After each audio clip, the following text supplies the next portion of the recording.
तो आज हम जिस टॉपिक पे बात कर रहे हैं वो इस वक़्त का बड़ा अहम है क्योंकि मादियत का दौर है, हर बंदा नफ़्सा-नफ़सी का शिकार है और अपनी फैमिली इश्यूज़ को लेके, अपने फाइनेंशियल क्राइसिस को लेके, अपने रिलेशनशिप्स को लेके टेंशन और एंग्ज़ायटी, डिप्रेशन और इस तरह के साइकियाट्रिक इश्यूज़ में घिरता चला जा रहा है। और ऐसे बहुत सारे पेशेंट्स हमारे पास आते हैं जो नफ़्सियाती मसाइल का शिकार होते हैं। जिनको नींद नहीं आती, ओवरथिंकिंग करते हैं, एक बात को 10 दफ़ा सोचते हैं, कोई डिसीज़न नहीं ले पा रहे होते, उनको कन्फ्यूजन रहती है, किसी चीज़ के ऊपर कंसंट्रेट नहीं कर सकते, अचानक से चीज़ें भूल जाती हैं, गुस्सा ज़्यादा करने लग जाते हैं, काँपने लग जाते हैं, पैनिक अटैक्स आते हैं उनको और इस तरह की और बहुत सारे नफ़्सियाती मसाइल में जो है वो घिरे हुए होते हैं।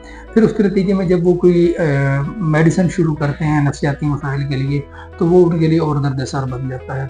जब तक वो मेडिसिन लेते रहते हैं, वो कुछ हद तक ठीक रहते हैं, एक्साइटेड रहते हैं, स्ट्रेस फ्री रहते हैं, लेकिन जैसे ही वो मेडिसिन छोड़ते हैं, वो पहले से मसाइल ज़्यादा बढ़ जाते हैं।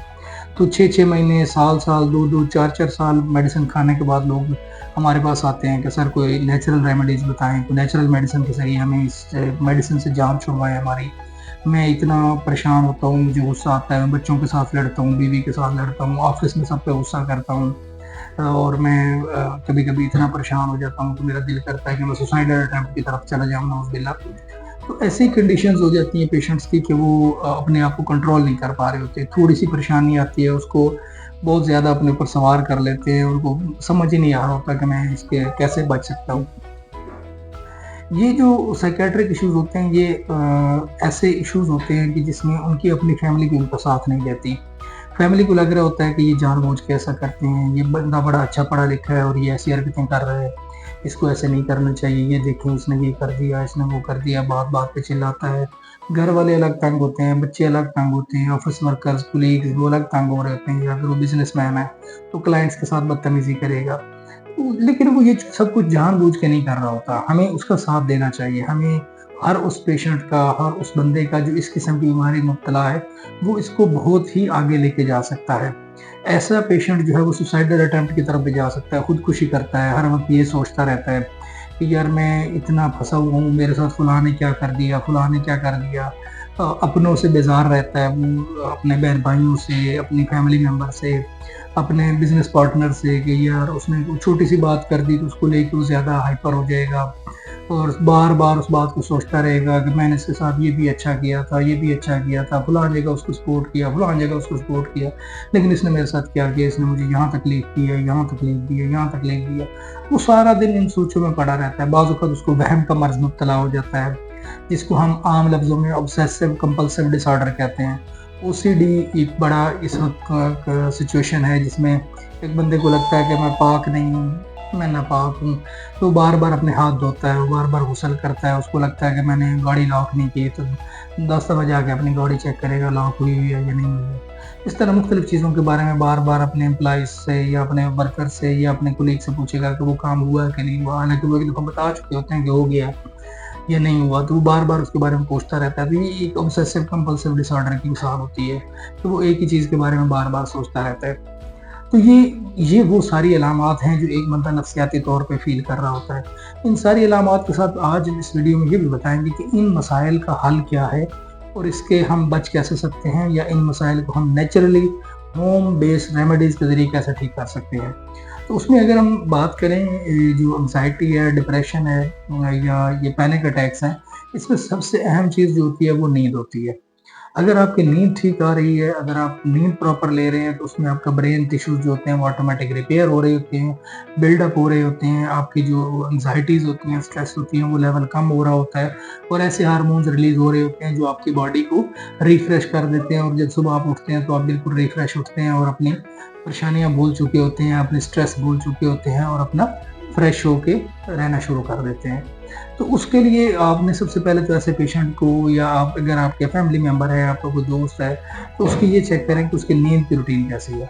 अच्छा नींद की जब हम बात करते हैं तो एक होता है लेज़ीपन, सुस्ती मतलब लेट जाना, आँखें बंद करके पड़े रहना और अजीब-अजीब चीज़ें सोचते रहना। तो ऊपर वालों को या उस बंदे को भी ये लगता है कि मैं नींद में हूँ। लेकिन एक्चुअली वो नींद में नहीं होता, वो डीप स्लीप में नहीं होता बल्कि वो एक सुपरफिशियल स्लीप में होता है, इसको रैम स्लीप कहते हैं, उस स्लीप में होता है। तो जबकि उसका माइंड जो है वो एक्टिव होता है और इसलिए जब उस नींद से उठता है तो उसकी बॉडी और ज़्यादा थकान का शिकार हो जाती है, वो फ्रेश नहीं होता। अगर जिस बंदे को अच्छी नींद आई है उसकी अलामत यही है कि वो एक डीप स्लीप में गया है और उसकी बॉडी जो है वो रिफ्रेश हो चुकी है, उसके माइंड में जो मेमोरीज थी वो रीअरेंज हो चुकी हैं और उसके जो डाइजेस्टिव सिस्टम था वो फास्ट काम कर चुका है, उसको भूख लग चुकी है। तो ये कुछ अलामात होती हैं जिससे हमें पता चलता है कि डीप स्लीप है या सुपरफिशियल स्लीप में है। स्लीप बेहतर होगी तो उसके लिए आपके जितने साइकियाट्रिक इश्यूज़ हैं वो बेहतर होने शुरू हो जाएँगे। अमूमन जितने भी साइकियाट्रिक डॉक्टर्स जो होते हैं वो मेडिसिन देते हैं, उनमें से तकरीबन 50% जो होती हैं वो ज़्यादातर नींद लाने के लिए होती हैं ताकि माइंड जो है वो रिफ्रेश हो जाए। उसमें बाकी चीज़ें भी होती हैं जो एसएसआरआईज़ होते हैं जो आपके खुशी के हार्मोन्स बेहतर करती हैं, लेकिन उसके साथ-साथ जो होती है वो आपकी नींद इस ऐसी कंडीशंस में लाना बहुत ज़रूरी होता है। तो अब मैं बात करूँगा कि अब हम जो साइकियाट्रिक इश्यूज़ हैं उनको नेचुरल मेडिसिन के ज़रिए और नेचुरल रेमेडीज़ के ज़रिए कैसे बेहतर कर सकते हैं। सबसे पहले तो कुछ एहतियाती तदाबीर हैं वो आपने लाज़मी करनी है, वो ये है कि आपने अपना एनवायरनमेंट बदलना है। जो चीज़ बार-बार आपको एंग्ज़ायटी दे रही है, स्ट्रेस दे रही है, टेंशन दे रही है, आप उससे थोड़ा अवॉइड करें और थोड़ा अपना एनवायरनमेंट चेंज करें।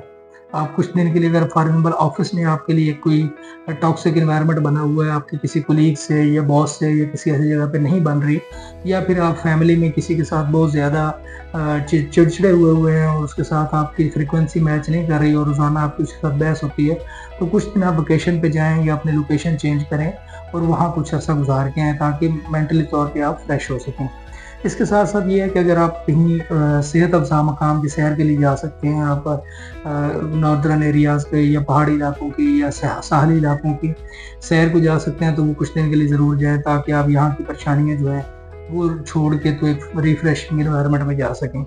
उसके साथ-साथ ये है कि अगर हम डाइट पे बात करते हैं, तो डाइट में आप फ्रेश फ्रूट्स को है वो अपनी आदत बनाएँ और फ्रेश जूसेस को अपनी आदत बनाएँ।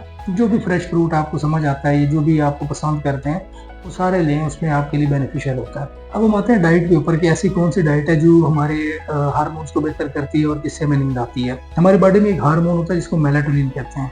मेलाटोनिन हार्मोन की मुनासिब मिकदार वो हमारी नींद को रेगुलेट करती है। और दूसरी बात ये है कि मेलाटोनिन ना सिर्फ नींद को रेगुलेट करता है, बल्कि नींद के दौरान आपकी बॉडी को रिफ्रेशिंग एक्टिविटीज़ में भी लेके आता है। बॉडी की जो बाकी इधर-उधर की रिपेयरिंग होने वाली होती है, उसमें भी उसका बड़ा रोल होता है।